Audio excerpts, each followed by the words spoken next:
Ukrainian President Volodymyr Zelensky delivered an urgent plea to the United Nations to help stop Russia. The appeal came at approximately 10:30 New York time during the 80th session of the UN General Assembly in New York City. Inside the organization's historic halls as diplomats and world leaders gathered, Zelensky's message cut through the procedural decorum with stark clarity. Speaking before both the General Assembly and the Security Council, he presented a challenge that went far beyond a simple request for aid. It was an impassioned but calculated warning to the international community. Act decisively now or face a future defined by escalating conflict and a catastrophic new global arms race. At the core of President Zelensky's message was a grave warning about the changing nature of modern warfare. He described a battlefield that is quickly moving beyond the familiar images of tanks and trenches, entering a new phase driven by advanced technology. He painted a clear picture of a conflict where autonomous drones and sophisticated artificial intelligence are no longer futuristic concepts, but are now central to military strategy. This rapid technological advance, he argued, marks a fundamental shift in global security. Without immediate and united action to end the aggression in his country, Zelensky cautioned that the world was accelerating toward a destructive arms race, an era where the power to cause immense destruction becomes alarmingly accessible. He made this abstract fear concrete with a chillingly direct statement. Stopping Russia now, he told the assembly, is cheaper than wondering who will be the first to create a simple drone carrying a nuclear warhead. This powerful line was crafted to jolt the audience out of any sense of detachment.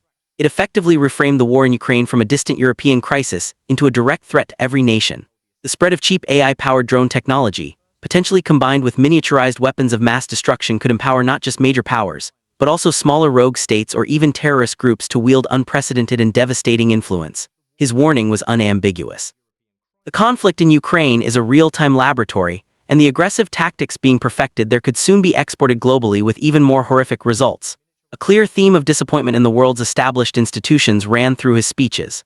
President Zelensky conveyed a deep sense of frustration with the international systems that were created in the last century to prevent exactly this kind of aggression. He argued that organizations like the United Nations, despite being founded on the highest ideals, have proven too slow and ineffective to stop powerful nations that choose to break international law. The established tools for maintaining peace, he suggested, are too tangled in bureaucracy and too easily blocked by the political interests of a few. His criticism became incredibly sharp when he addressed the UN Security Council. It was here that he confronted the central paradox that has long weakened the organization's credibility.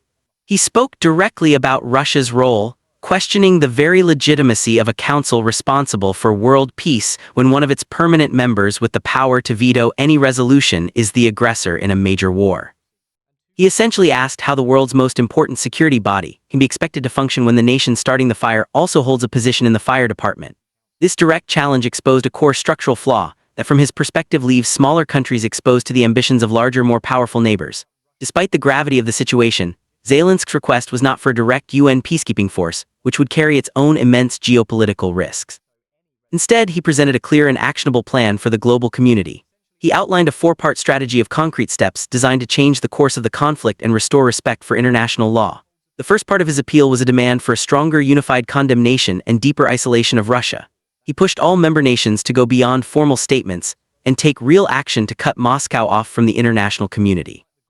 This meant more than just casting votes. It meant a coordinated campaign to expand economic sanctions, reduce diplomatic relations, and collectively treat the Russian Federation as a rogue state for its flagrant violation of the UN Charter.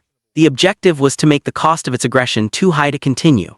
The second part of his plan was a straightforward plea for more military and financial support. He made it clear that while Ukrainian spirit is strong, spirit alone cannot shoot down missiles or stop an invading army. He stressed the critical need for more advanced air defense systems, long-range weapons, and the steady financial aid required to keep his country's government and military operational, in a strategic gesture. He also offered to share Ukraine's own battlefield innovations and new technologies with its allies, framing the relationship as a true partnership, an exchange of vital knowledge in the defense against a shared threat. Moscow's reaction was swift and defiant. Kremlin officials publicly stated that their military campaign in Ukraine would not stop, rejecting any suggestion that Ukraine's army could succeed in retaking its lost territory. This unyielding response from Russia served as a cold reminder of the difficult road ahead and highlighted why the international support Zelensky was advocating for was so critical. It was a clear message that Moscow intended to settle this conflict with force, not diplomacy. The third and perhaps most fundamental element of his appeal was a call for every nation to recommit to the founding principles of the United Nations Charter. He repeatedly brought up the importance of national sovereignty and territorial integrity, the very rules the UN was created to defend. He argued that these are not just words on paper. They are the essential foundation for a peaceful world. Allowing one country to violently change the borders of another, he warned, would unleash instability and conflict across the globe. His plea was for the world to defend not just Ukraine, but the entire rules-based international system. Finally, President Zelensky insisted on the need for accountability. He spoke of the alleged war crimes and atrocities committed and was firm that there could be no true peace without justice. He called for strong international backing for investigations and legal proceedings to hold those responsible at all levels of command accountable for their actions. This was not about seeking revenge, he explained, but about establishing a clear precedent that such acts will not be tolerated and that the laws of war will be enforced. Away from the main podiums, the sidelines of the General Assembly were a flurry of diplomatic activity. President Zelensky held a series of crucial meetings with other world leaders, working to turn his public speeches into tangible commitments of support. These private negotiations were vital for strengthening the international coalition, securing new promises of aid and coordinating a unified strategy to increase pressure on Moscow. Every discussion was another step in his tireless effort to ensure his country's fight remained a global priority. In the end, Volodymyr Zelensky's appearance at the United Nations was more than a plea for his nation's survival. It was a profound examination of the world's conscience. His words painted a stark picture of a global community at a critical juncture, facing a choice between upholding the established rule of law or descending into a new era where technological might and aggressive ambition can freely reshape borders. The response to his appeal will echo far beyond the battlefields of Ukraine, setting a precedent for how the world will confront state-sponsored aggression in the 21st century. The specter of a new arms race, fueled by autonomous drones and artificial intelligence, is no longer a distant threat, but a present danger knocking at the door of international security. The challenge he laid down before the Assembly was clear. Can an institution born from the ashes of World War II adapt to the complex conflicts of today, or will the principle of collective security crumble under the weight of modern geopolitics? The world's answer, whether given through decisive action or deafening silence, will undoubtedly shape the course of history for generations to come.